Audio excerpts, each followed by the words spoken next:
Pandhawa tata kadhe saya Indriaksa sara maruta bawana bana margana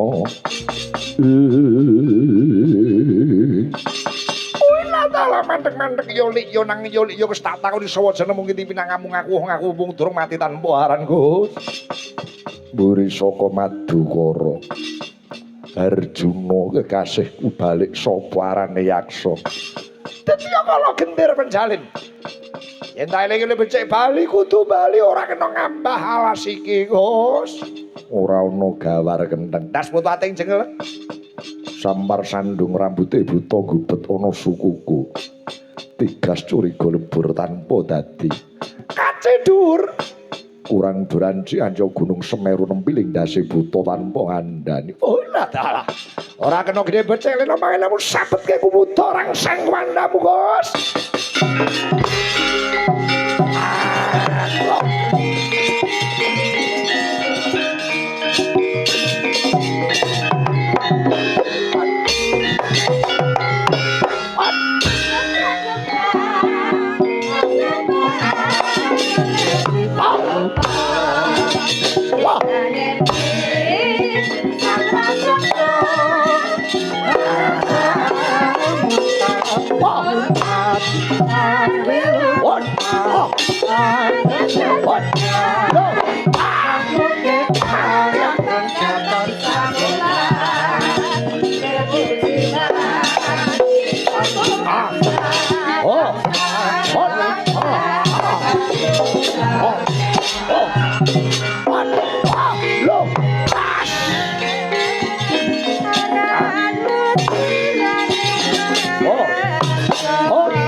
Modaro.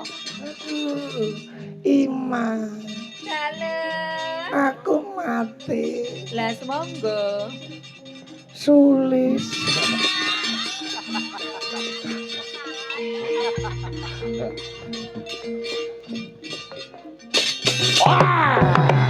Wah, kan aku mati.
Ahino semepangwang haruno ati netrane kang angkorapo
meh rahina semubang yang haruna ati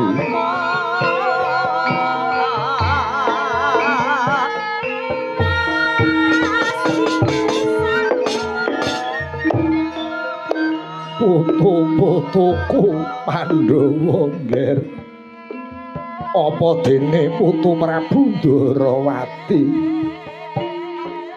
rumangsa ayem bagya mulya rasanipun eyang nyawang putu-putuku padha suwaning sabta arga kene Kanjeng Eyang Wyasa sungkem mangabekti kula mugi kunjuk eyang Eyang Wyasa keng wayah Ndarawati ngaturaken sembah sungkem mangabekti Kakek Wyasa aku ngaturke bekti basaku tanpa nono sungkem mangabekti kula mugi kunjuk iya wis tak tampa syukur bage jeneng sira kabeh wis krasa apa kang tak batin amit tekamu ana pertapan Saptawarga kuwi wis tak anti-anti wis tak antu-antu punta marage matura marang Puneyang apa sababe lan apa sing jalari nganti jeneng sira sakadang sowan ana ngarsanipun Hyang Saptwarga kene nggih. Kepareng matur Kanjeng Hyang lantaran pangimpen juruning alam pangimpen kadidene Kanjeng Hyang Wiyasa ngusiri para Pandhawa lampahing kreta boten ngambahing bantala nanging dedeling ngakasa jumujug ing madyaning Sang Hyang Candra. Mongko manut dawuhipun Koko Prabu Ndarawati, rembulan utawi Sang Hyang Candra menika pralambanging kanugrahan. Kula pitados para Pandhawa badhe nampi kanugrahan lantaran paduka Hyang Wiyasa. Oh,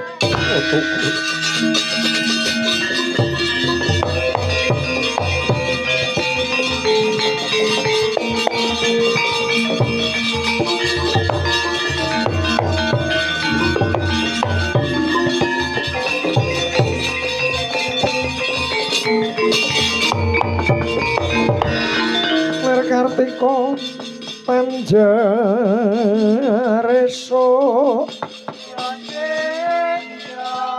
Sumilak Wadana Kongas sedining kusuma mamayu hayuning agri putuku rumangsa marem ya dik ya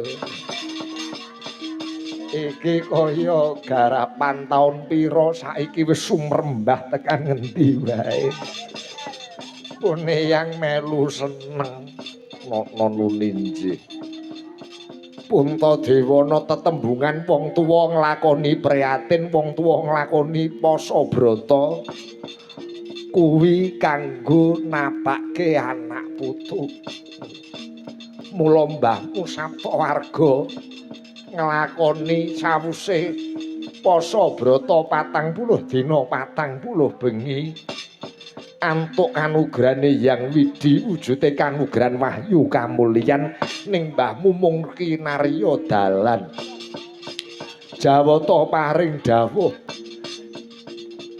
sing menang nampa wahyu kamulyan ora ana liya mung kejaba Nalendra kang sinisian Jamus Kalimasada ora ana liya iki jodohmu Kuntadewa.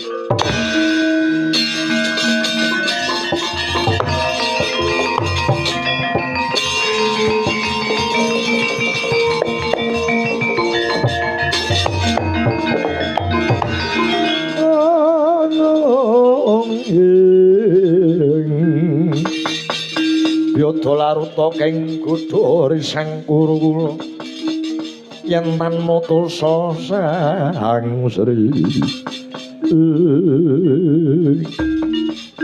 Hyang Wiyasa lamun tetela kadyos mekaten kula ngaturaken gunging panuwun ingkang tanpa upami pisan meneh tak elingke wong tuwa nglakoni tapa brata nglakoni prihatin mung kanggo anak putu ning ya kuwi swargane wong tuwa ya gumantung marang anak putu katone tembung sepele ning dadi gawe sebarke marang anak putumu kabeh ya nggih Punta pune Hyang Saptwarga aku sing rekoso ning lega lila ikhlas lahir batin kabeh kanggo kamulyaning anak putuku marage weningke ciptamu leremke pancandriyamu tampan ana wahyu kamulyan.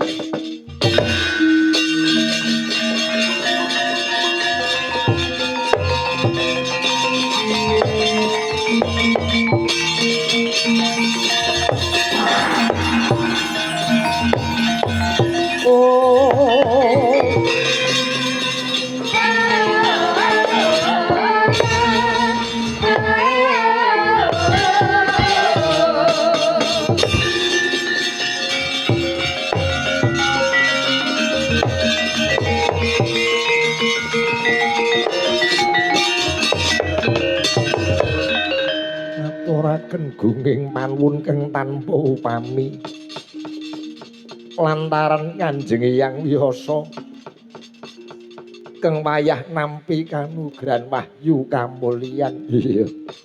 Muga-muga wahyu iki mau dayanana tumrap kamulyaning bebrayan, kamulyaning bebrayan agung negara Ngamarta. Injih Eyang. Nanging apa? Astanipun awrat. Oh iya lali. Ngantos jingkeng kula. Oh, layak kok ndiluk terus mergo lali tangane mbahmu. Injih. Pangestunipun Kanjeng Eyang ingkang kula sing gedhe pangapuramu aku wong tuwa iki gampang lalen. Nampa wahyu gampang sing angel kuwi ngreksani supaya wahyu awet jenjem jinemi gunani mring bebrayan agung. Kudu satiti ngati-ati sing dadi lakumu ya nggih Puntadewa.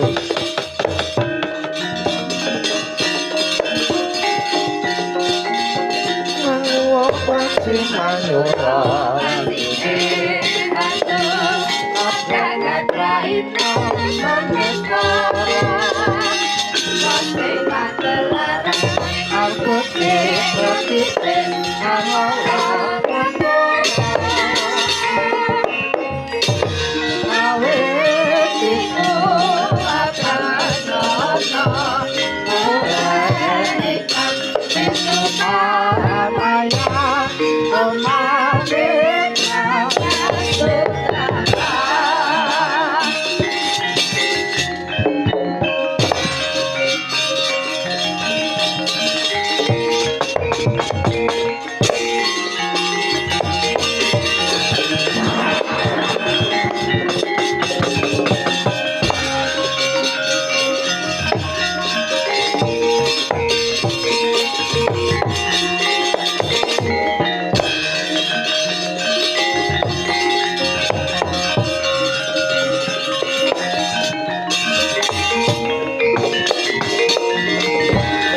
Pandhita Harya Wangsit susangin ngendi nggone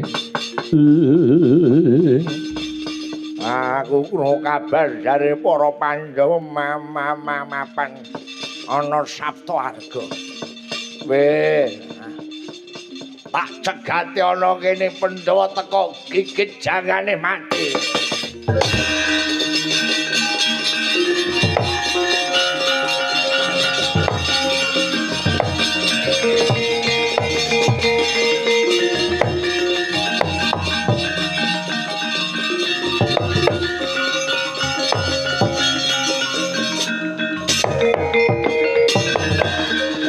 Bapa Penemban Durna menika.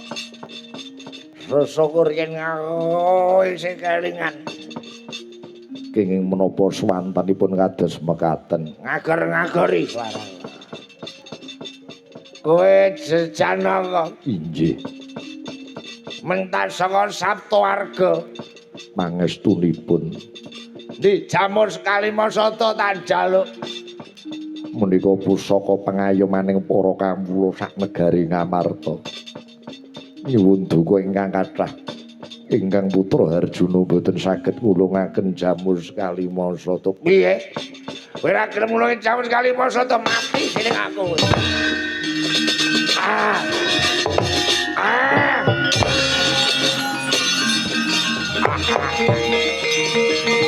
Oh.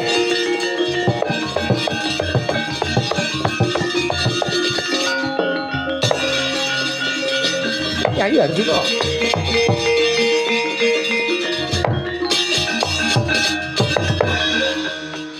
Mlaku dhisikipun Kakang. Ngerti-ngerti lho. Lho lah kok mati? Kyai Arjuna, aja gojek lho iki. Lho. Mati. Baterene entek kok iki. Kyai Arjun.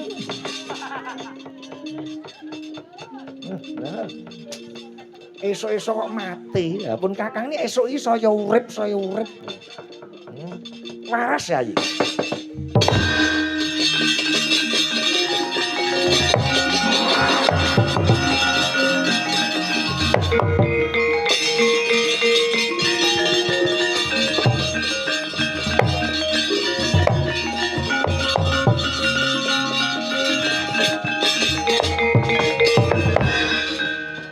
Matur nuwun. Matur nuwun apa?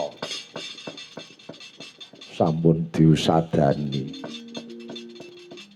Sing jalari lakon kaya ngene mu sapa? Si Adi ketemu sapa? Bapa Durna.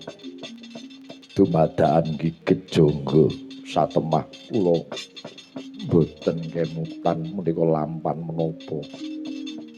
Oh, Durna ki nyokot. Inggih. Modot siungipun. Lha kok lakon kok aneh temen.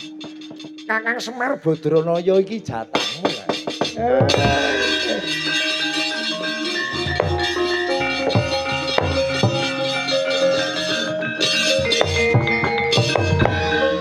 Sinten sing nyokot? Sinten sing kudu kula cokot? Kowe ku wis tuwa ora duwe untu. Dudu kuwi nadyan to kula mboten duwe untu nek mboten nyakot kula ngemut nggih saged. Kula kadhawuhan napa? Begawan Durna. Ngane-ane ndaramu Janaka digigit. Jare Begawan Durna modot siunge. Lah kok aneh.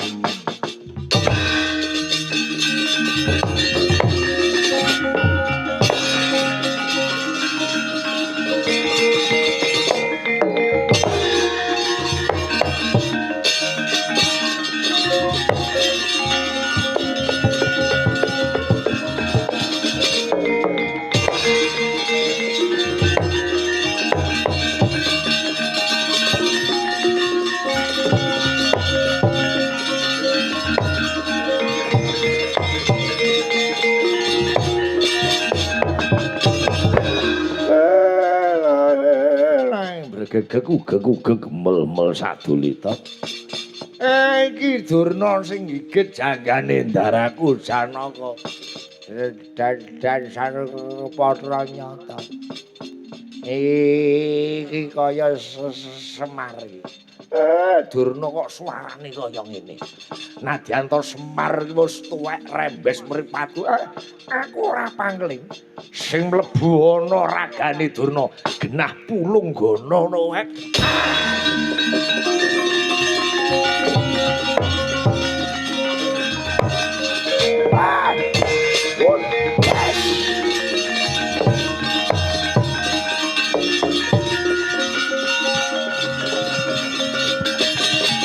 Aduh, panas, panas, panas, panas.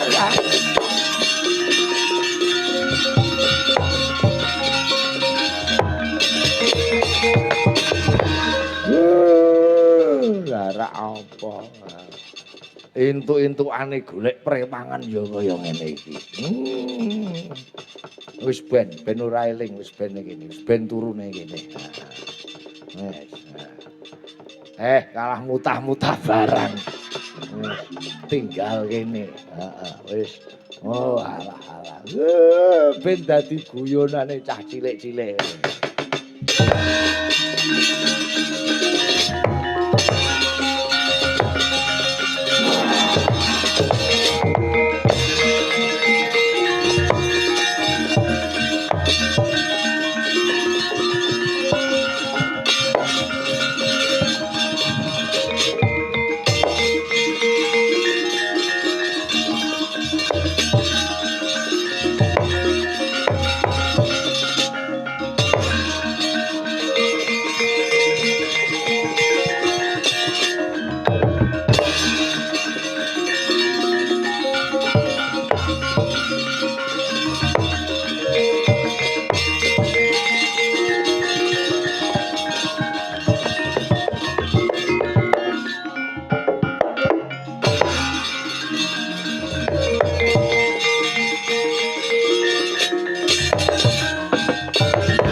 Koko Prabu Ndarawati. Inggih Yayi.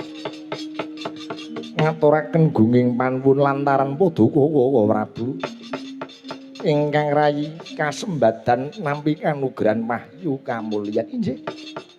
Pun Kakang Ndarawati nderek ngepek eyom ketrimaning Nyai Aji Puntadewa. Mugi-mugi dayane wahyu kamulyan nggih dayanana kamulyaning warga Ageng Ndarawati. Semar nderek nyekseni Den.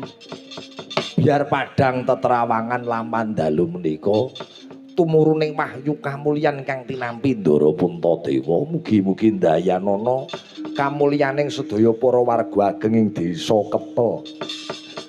Wiwit dinten menika salajengipun mugi-mugi sedaya warga Kepel tansah manggih rahayu kalih sing rubeda. Wiwit dinten menika salajengipun mugi-mugi tansah pinaringan sehat walafiat jinangkung dening Gusti Kang Murbeng jagat rahayu rahayu rahayu salam.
Gusti